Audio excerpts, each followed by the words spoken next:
넘어가죠. 자, 전자배치라는 것이 있는데요. 원자는 원자 번호에 해당하는 숫자만큼 무엇을 보유하고 있냐면 양성자를 보유하는데 양성자 수와 전자 수가 똑같으니까 같은 전자수를 보유한다 보시면 될 것 같고요. 전자는 특정한 에너지를 갖는 궤도에 따라서 운동을 하고요. 이 궤도를 뭐라 부르냐면 전자 껍질이란다. 내가 선생님이라면 여기를 가로를 딱 채울 것 같아요. 여기 채워라 해야지. 그 궤도를 우리가 뭐라 부르냐면 전자 껍질이라 불러. 뭐 예를 한번 들어볼까요? 한 2개 정도만 예를 들어보자. 자, 첫 번째 뭐가 있냐면 나트륨이다. 예를 들어서 그 원자 번호 몇 번이냐면 11번. 그럼 이제 전자 배치를 하는 거죠. 그러면 11번이면 가슴 속에 양성자가 11개 있어요. 딱 품고 있는 거예요, 양성자를. 전자 몇 개라고? 11개라고. 그 전자가 어떻게 채워진다고? 첫 번째 껍질에 2개 채워지고 그 다음 껍질에 8개 채워지고 그 다음 껍질에 하나가 채워져요. 그때 이 전자가 존재할 수 있는 이 궤도 있죠? 이 궤도를 우리가 뭐라 부르냐면 전자 껍질이라 한다. 되겠어요? 할만하죠? 그래서 이 궤도를 따라 운동을 하는데 이 궤도를 전자 껍질이라 한다. 그러니까 되겠죠? 넘어갑니다. 하나만 더 해볼까? 연습 한 번만 더 해보자. 또 뭐 또 있을까요? 뭐 예를 들어서 마그네슘이다. 그럼 원자 번호 12번이죠. 그럼 어떻게 해석을 하고요? 그 속을 들어가면 가슴 속에 양성자 12개를 품고 있다는 뜻이에요. 그럼 어떻게? 플러스 12개 양성자 있고요. 전자도 12개인데 어떻게 있다? 왕창 있는 게 아니라 껍질을 달리하면서 넣는다고. 첫 번째 껍질에 2개 채워지고 그 다음 껍질에는 8개 채워지고요. 그 다음 껍질에는 전자가 12개 채워져야 되니까 10개 채워졌으니까 2개만 더 들어오면 되죠. 그러니까 됐습니까? 이런 걸 우리가 뭐라 부르냐면 전자 껍질이라고 부른다. 근데 전자 껍질이 현재 몇 개라고 볼 수 있냐면 껍질이 3개죠. 몇 주기? 3주기. 가장 바깥쪽 껍질 하나죠. 그 전자가. 그러면 뭐다? 1쪽. 그래서 이걸 뭐라 부르냐면 3주기 1쪽 원소라고 찾으시면 되겠고요. 요거는 같은 패턴에 의해서 3주기 2족이라고 하시면 돼요. 여기까지 되겠죠? 이렇게 넘어가죠. 자, 이제 에너지 준이라는 말이 나오는데, 자, 에너지 준이가 뭐냐면, 자, 전자 껍질에서 전자가 가지는 특정한 에너지 값을 에너지 준이라 한다. 말이 어렵죠? 그럼 이쪽으로 이제 제가 다시 갈게요. 자, 보세요. 뭐, 누구를 예를 들어볼까요? 예를 들어서, 뭐, 리튬 같은 거를 한번 예를 들어볼게요. 원자 번호 몇 번이야? 이제 나와야지. 3번. 바로 나와야 돼. 그럼 좌측 하단에다가 이렇게 3번 쓰시고요. 속을 들어가 보면 양성자가 3개 있다는 거고요. 그리고 전자가 첫 번째 껍질에 2개 있고 그 다음 껍질에 하나 있다. 이렇게 있죠. 그때 이러한 궤도를 뭐라고 하냐면 전자 껍질이라고 부르고 그때 이 궤도마다 에너지 준위가 달라요. 다시 이 궤도마다 에너지 값이 달라요. 그때 그 에너지를 뭐라 부르냐면 에너지 준이라 불러. 그래서 이 궤도마다 에너지가 다른데 핵에서부터 멀어지잖아? 그러면 핵에서부터 멀어지면 핵의 인력을 적게 받죠. 인력을 많이 받아야 전자가 안정하고 에너지가 낮지만 핵에서부터 전자가 멀어지면 인력을 적게 받아요. 그럼 불안정해져. 그래서 핵에서부터 멀어지면 멀어질수록 인력을 적게 받으니까 불안정한 거고요. 핵에 가까우면 가까울수록 그 껍질에 존재하는 전자는 인력을 많이 받기 때문에 비교적 화학적으로 안정하다 부릅니다. 이 화학에서 불안정하다는 건 무슨 말이냐면 에너지가 크다는 뜻이고요. 에너지가 안정하다는 건 작다는 거야. 그래서 전자가 궤도를 달리하여 존재하는데 핵에서부터 멀어지면 인력을 적게 받아서 에너지가 불안정한 거고요. 그리고 핵과 가까우면 그 에너지 준위가 어떻다? 안정해서 에너지가 작다. 그렇게 생각하시면 되겠네요. 근데 문제가 뭐냐면 이렇게 전자 배치를 딱 하죠. 이런 걸 우리가 뭐라 부르냐면 바닥 상태라 불러요. 그래서 전자가 안쪽 껍질부터 잘 채워졌어. 이걸 우리가 바닥 상태라 부르는데 가끔씩 리튬이 이렇게 존재할 때도 있어요. 3번 이런 거죠. 그럼 양성자는 똑같이 3개 있는데 첫 번째 껍질에 전자를 2개 채울 수 있음에도 불구하고 하나만 채워요. 그리고 그 다음 껍질에 전자를 2개 채워. 이럴 수도 있죠. 그러면 이런 경우는 어떠냐? 에너지가 핵에서부터 멀어진 껍질에 전자가 많이 존재하면 더 불안정하고 에너지가 높은 상태입니다. 그래서 이런 걸 바닥 상태라 부르면 안쪽 껍질부터 전자가 채워지지 않고 그 다음 껍질에 채워지면 이런 걸 우리가 들떴다고 표현합니다. 들뜬 상태라 부르고요. 이 바닥 상태를 뭐라 부르냐면 에너지가 안정한 상태고 들뜬 상태가 뭐냐면 에너지가 불안정한 상태예요. 되겠죠? 그러면 여기 있는 리튬이 여기 있는 리튬으로 갈 수 있느냐? 갈 수 있어요. 어떨 때 갈까요? 이게 에너지가 작은 상태고 이게 에너지가 불안정한 상태죠? 그럼 어떠냐면 외부에서 에너지가 공급되면 여기 있는 전자가 위로 들떠버리는 현상입니다. 그래서 바닥 상태는 에너지가 작은 거고요. 들뜬 건 에너지가 큰 상태고 바닥에서 들뜬 상태 가려면 외부에서 에너지가 공급되면 전자가 불안정해지면서 바깥쪽 껍질로 가려는 경향이 있다. 이것을 우리가 그 다음 이제 판을 보시면 이제 이해가 될 겁니다. 보시죠. 자, 전자 껍질에서 전자가 갖는 특정한 에너지 값을 우리가 뭐라 부르냐면 가로치시고 에너지 준이라 한다. 이 에너지 준위는요, 핵과 가까우면 인력을 많이 받으니까 그 전자는 안정해요. 그래서 에너지가 낮고 핵에서부터 멀어지면 인력을 적게 받기 때문에 불안정해지고 조금만 에너지 공급해도 떨어져 버려. 그러니까 불안정하죠. 이런 걸 우리가 뭐라 부르냐면 에너지 높다고 표현합니다. 바닥 상태를 우리가 뭐라 부르냐면 원자가 가장 낮은 에너지를 가질 때를 바닥 상태라 부르고 들뜬 상태는 뭐라 부르냐면 낮은 에너지 준위의 전자 껍질을 밑줄 그시고 다 채우지도 못하고 다음 껍질을 채웠을 때 에너지를 불안정하다 부르고 이걸 들뜬 상태라고 표현한다. 이렇게 생각하시면 정확할 것 같고요. 학교 시험에는 이게 가로 채워지는 게 출제가 될 것 같습니다. 에너지 준위. 핵에서부터 가까우면 낮고 핵에서부터 멀어지면 준위가 높다. 그거 정리해 주시면 될 것 같고요. 넘어가죠. 자, 주기율표에 숨어있는 규칙성이라는 건데요. 아까 전에 제가 다 했던 내용입니다. 뭐라고 정리하시면 될 것 같냐면 자, 같은 주기다 이런 거죠. 같은 주기선상에 있으면 주기율표에 같은 주기에 있다. 그럼 무엇이 똑같다는 거냐면 전자 배치를 했을 때 전자 껍질 숫자가 같다는 뜻이고 그리고 주기율표에 같은 족에 있다. 그럼 뭐라고 보시면 되냐면 이때는 원자과 전자의 숫자가 같다. 이렇게 보시면 되겠습니다. 같은 족에 있으면 원자과 전자 숫자가 서로 같다. 이해되시죠? 넘어갑니다. 자, 그 중에서 이 알칼리 금속이라고 하는 것이 굉장히 중요한데요. 이거 중요하고 할로젠이 중요합니다. 다시 두 가지 중요하다고 했어요. 금속의 대표와 비금속의 대표가 중요한데 그 중에서 이제 금속의 대표부터 갈게요. 자, 알칼리 금속들은 우리가 뭐라고 부르냐면 이렇게 부르죠.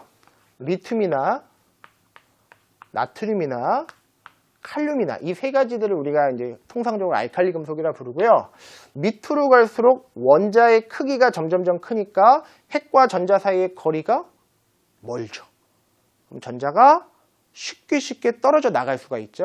그럼 플러스 이온이 쉽게 되는 거니까 그럼 밑으로 갈수록 이런 거예요. 첫 번째, 밑으로 갈수록 반응성이 폭발적이다. 쉽게 플러스 이온이 된다는 뜻이야. 됐죠? 그 다음에 두 번째는 뭐냐면 여기 있는 금속들을 여기 보이시나요? 커터컬. 우리 커터컬로 이렇게 딱 썰어요. 쉽게 금속이 썰립니다. 그래서 나무 칼로도 잘리고 커터칼로도 쉽게 잘려요. 그래서 쉽게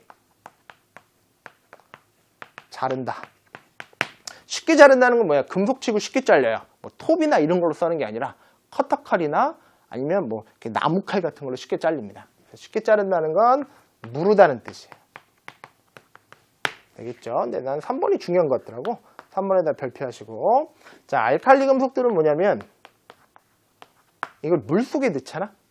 물속에 넣으면 이걸 두 가지로 잘라서 생각하셔야 돼요. 첫 번째는 뭐냐면 그때 발생하는 기체가 수소기체예요. 수소기체. 그럼 이거 모아가지고 불 붙이면 무슨 소리 나냐면 펑 소리 나는 걸 가지고 수소기체라는 거 확인하고 아이들이 막 엄청 좋아합니다. 이 실험할 때. 됐죠? 이런 걸 우리가 뭐라 부르냐면 가연성 기체라고도 불러요. 얘를 연소가 가능한 기체라는 뜻이에요. 되겠지? 조연성하고는 다른 겁니다. 조연성 기체는 산소고 수소 기체는 가연성 기체고요. 그 다음에 두 번째는 그 물이 무엇으로 바뀌냐면 염기성으로 바뀌어요. 그래서 이러한 금속을 우리가 뭐라 부르냐면 알칼리 금속이라 부르죠. 물과 반응하면 그 물이 염기성 물질로 바뀝니다. 이건 어떻게 확인하냐면 가로치고 페노프탈레인을 떨어뜨리잖아요. 그럼 무슨 색깔로 변하냐면 붉은 색깔로 바뀌어요. 그걸 갖고 요게 염기성이라는 걸 확인한다. 이렇게 보시면 될 것 같은데 여기다 별표 한 번은 더 하시고요. 요거는 조금 더 자세히 제가 좀 더 심화 있게 들어갈게요. 보세요. 예를 들어서 어떤 시험관이 있어요. 시험관에다가 물을 담아요. 자, 전 알칼리 금속에 대해서 지금 하고 있습니다. 자, 알칼리 금속을 나무칼로 잘라. 잘 잘려, 안 잘려? 잘려요. 물으니까 잘 잘려요. 그럼 그 조각을 갖다 여기다 집어넣습니다. 그럼 어떻게 되냐? 푸쉬 하고 무슨 기체 나와. 진짜 나오는 것 같지, 그지? 그럼 여기 이제 무슨 기체라는 걸 알 수 있냐면 수소 기체라는 걸 확인합니다. 되겠죠? 그럼 이 수소 기체를 모아가지고 불에다가 터뜨리면 펑 소리가 나요. 그리고 두 번째는 그때 남아있었던 요 액체 있죠? 요게 무엇으로 바뀌냐면 염기성 물질로 바뀝니다. 그래서 무엇으로 확인하냐면 여기다가 페노프탈레인을 갖다 떨어뜨리면 요게 이제 붉은색으로 변하는 걸 가지고 이게 염기성이라는 걸 확인을 하죠. 근데 왠지 학교에서 식까지 가르치셨을 수도 있을 것 같아. 그래서 그 식을 한번 제가 써드릴게요. 자, 나트륨을 플러스 물에다가 반응을 시키면 물을 제가 이렇게 쓸 수도 있죠. H 2개 O 하나 되겠지? 그럼 나트륨이 어디를 치고 들어가냐면 요 사이를 치고 들어가고요. 여기 있는 H가 바깥으로 떨어져 나가요. 그래서 무엇으로 바뀌냐면 요게 NaOH와 플러스 H가 바깥으로 나갈 때는 우리가 존재할 때 H2라는 분자로 존재합니다. 원자는 하나죠. 앞에다가 2분의 1을 딱 붙이는 거야. 그래서 나트륨이 물에 들어가면 요것과 요것을 만든다. 그 중에 여기다가 밑줄 그시고 로마자 1이라고 놓고 여기다 밑줄 긋고 로마자 2라고 놨을 때 수소기체 발생하죠.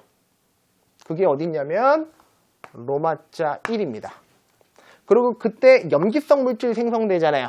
그게 어디 있냐면 요 로마자 2는 요 시험관 속에 있어요. 그래서 로마자 1과 로마자 2가 각각 어디서 생성되는 것을 확인하시고요. 그때 만들어지는 그때 집어넣었던 요 금속을 우리가 뭐라 부르냐면 일족 금속인 알칼리 금속이라 한다.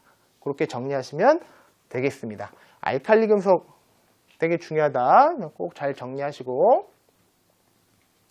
시험이 이렇게 나올 것 같아.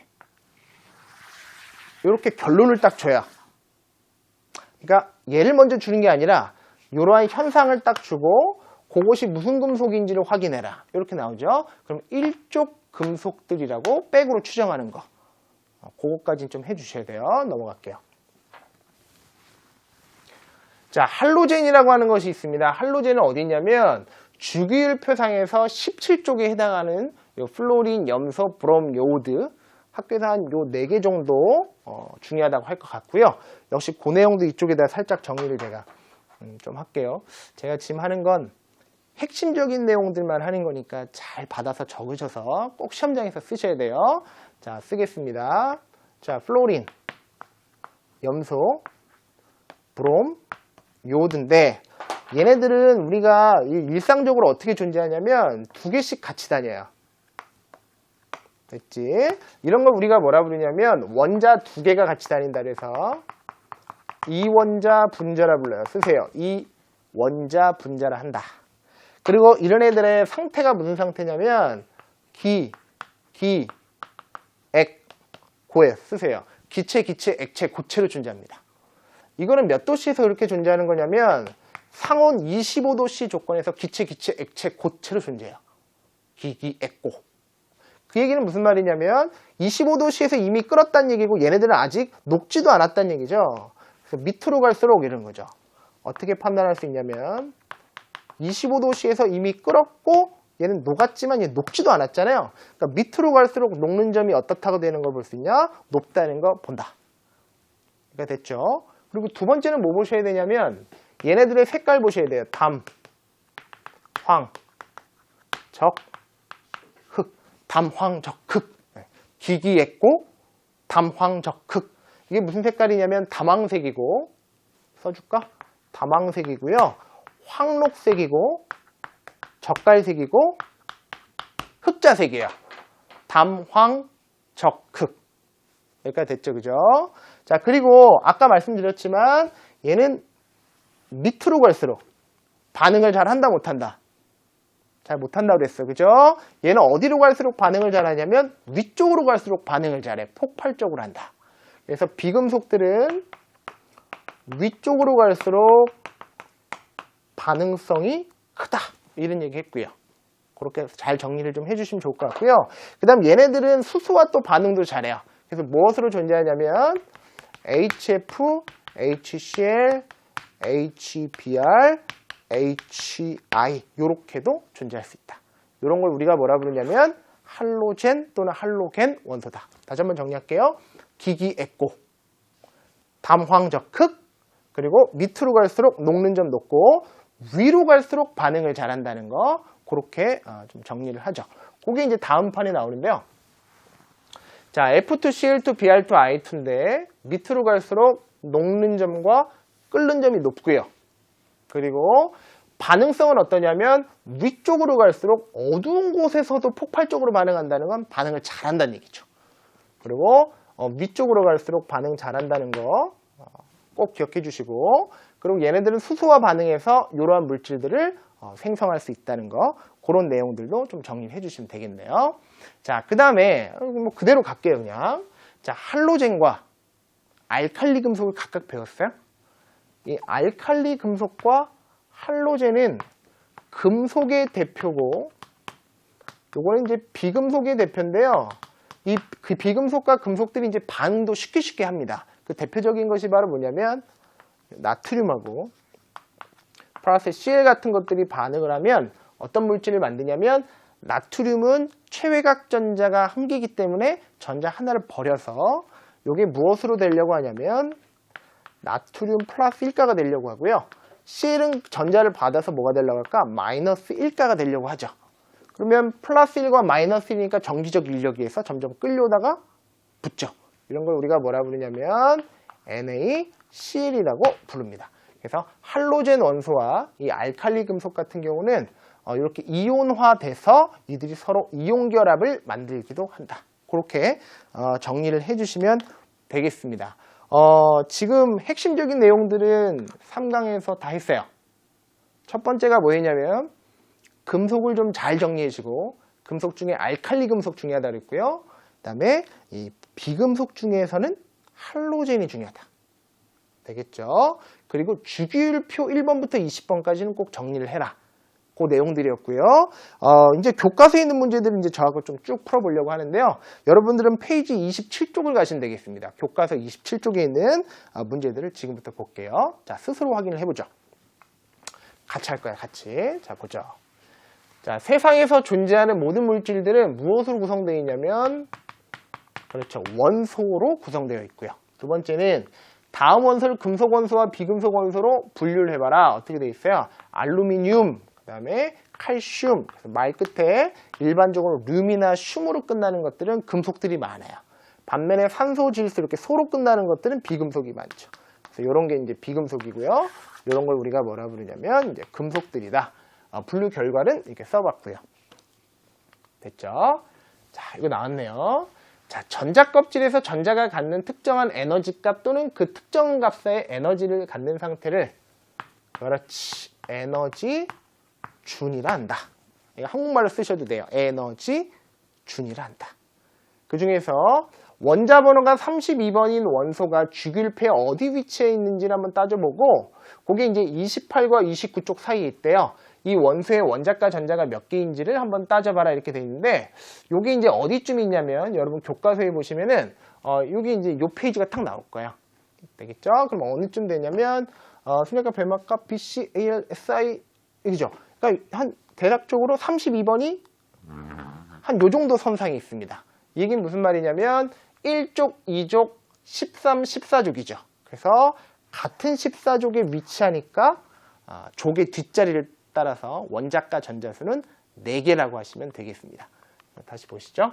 그래서 32번은 몇 족에 위치하냐면 14족에 위치하고요. 원자과 전자수는 이 족의 뒷자리수인 4개라고 하시면은 규칙성과 관련해서 설명을 할 수 있다. 같은 족이기 때문에 같은 원자과 전자수를 갖는다. 그렇게 가시면 정확하겠습니다.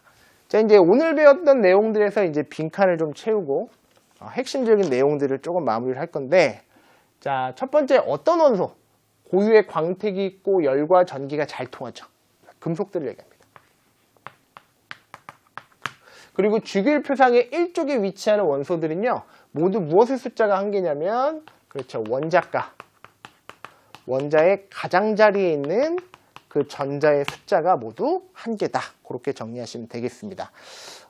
교과서에 있는 문제들을 제가 좀 풀어드리려고 하는데, 중요한 내용들 지금부터 한번 풀어보도록 하겠습니다. 자, 여러분 교과서는 몇 쪽으로 가시면 되냐면 51쪽에 배웠던 개념을 가지고 문제들이 어떻게 잘 적용되는지 한번 확인을 해볼게요. 자, 주기율표를 설명한 내용으로 옳은 것만을 보기에서 골라라 했겠죠. 주기율표의 가로줄을 주기라 부르고 세로줄을 뭐라 부르냐면 족이란다. 그래서 기억 잘못됐고, 자, 주기율표에서 같은 족에 위치하는 원소는 원자과 전자수가 같다. 맞고요. 자, 1족 원소는 모두 알칼리 금속에 속한다. 이거 많이 틀릴 것 같아. 자, 모두가 아니죠. 1족에 위치해 있는 것이 모두? 아니죠. 수소는 빼야죠. 수소는 알칼리 금속 아니죠. 그죠? 그래서 1족에 있는 원소는 모두 알칼리 금속은 아닙니다. 자, 원소의 주기성이 나타나는 까닭은요, 원자 번호가 증가됨에 따라 무엇이 똑같냐면 원자과 전자수가 주기적으로 계속 반복되기 때문에 그래서 그렇다. 맞는 말이 되겠네요. 정답은 몇 번이냐면 니은과 리을인데 만약에 오답을 쓴다면 니은, 디귿, 리을 쓰는 학생 굉장히 많을 것 같아요. 꼭 정리해 주시고 여기다 요 하나 써드릴까요, 제가? 자, 1족 원소는 이런 거죠. 알칼리 금속이다. 맞아, 틀려. 이거 거짓말이다. 수소가 껴있기 때문에 거짓말이에요. 근데 알칼리 금속은 이렇게 써줄까요? 알칼리 금속은 모두 1족 원소다. 이건 맞아, 틀려. 이건 맞죠. 요 미묘한 차이 꼭 기억하셔야 돼요. 알칼리 금속은 모두 1족이다. 그건 맞아요. 됐죠? 요건 잘못됐고 요거는 맞다는 거 학교에서 굉장히 좋아합니다. 자, 넘어가죠. 자, 5번 문제인데요. 여러분 페이지 51쪽에 이제 5번 문제인데 이렇게 빈 공간으로 되어 있으면 무엇인지 쓰시면 돼요. 이게 뭐냐면 수리나. 여기 이제 나트륨이 되겠고 여기 뭐냐면 베릴륨이 되겠죠. 여기 뭐냐면 여기는 17쪽이죠. 그러니까 플로린 염소가 되겠고 NOPS. 그러니까 이게 뭐냐면 황이 되겠죠. 그래서 D는 황이 됩니다. 그래서 베릴륨, 나트륨, 플로린, 황, 염소. 이것에 대한 설명입니다. 1번. 자, A는 뭐냐면 원자과 전자수가 몇 개냐면 한 개가 아니라 2개로 가셔야 되겠죠. 자, B는 원자과 전자가 모두 몇 개냐면 원자과 전자는 이제 족의 뒷자리 수가 같기 때문에 7개고요. 원자 번호가 7번이냐 물어보면 그건 아니죠. 요건 이제 요게 몇 번이냐면 이제 9번이죠. 원자 번호는 9번이다. 잘못됐고요. 2번은 잘못됐죠. 그리고 C는 할로젠 원소래요. C는 어딨죠? 나트륨은 할로젠이 아니라 알칼리 금속이고요. 자, D는요 16족이다. 맞고요. 원자과 전자는 족의 뒷자리 수가 같죠. 족수가 아니라. 그래서 6개라고 하셔야지 16개라고 하시면 잘못됐고요. 그 다음에 E는 C와 반응을 하는데요. 요 E는 Cl이고 C는 나트륨이죠. 그래서 나트륨은 전자를 버리려고 하고 요 Cl은 전자를 받아먹으려고 그러잖아요. 그럼 버리려는 자와 받으려는 자가 만났으니까 얼마나 좋아요. 그래서 격렬하게 반응을 한다. 이게 맞는 말이 되겠네요. 정답은 5번이 됩니다. 마지막 한 번 더 정리를 하고 보시죠. 자, 다음 네 가지를 알칼리 금속의 성질과 할로겐을 갖다가 설명한 걸 이제 구별해라. 이제 표백과 살균 작용하는 것이 바로 뭐냐면 이 염소를 이용해서 살균, 소독 이런 것들을 많이 하고요. 금속과 격렬하게 반응하는 것들은 비금속들이 그 중에서 할로겐 원소들 그런 것들이 이제 반응을 잘하고 물에 넣어서 격렬하게 반응하는 것들이 바로 뭐냐면 알칼리 금속이 그렇고 칼로 쉽게 자를 수 있을 정도로 무르다 이것이 바로 뭐냐면 알칼리 금속이 되겠습니다. 그래서 CL이니까 이게 뭐가 되냐면 할로겐이 되겠고요. 이건 비금속에 해당하는 할로젠 또는 할로겐이 되겠고 물에 넣어서 반응하는 거 요게 이제 알칼리 금속들이고 칼로 쉽게 자를 수 있는 것들 이런 거 역시 알칼리 금속이라고 보시면 되겠습니다. 그래서 할, 알 이렇게 하시면 되겠네요. 중요한 내용들이 좀 많아서 제가 열심히 달려왔습니다. 이 3강에서 핵심적인 내용들, 주기율표, 금속, 비금속, 금속 중에 알칼리 금속, 비금속 중에 할로젠 원소 이 두 가지를 잘 구별하시고요. 다음 시간에 저는 또 뵙도록 하겠습니다. 고생 많으셨고 감사합니다.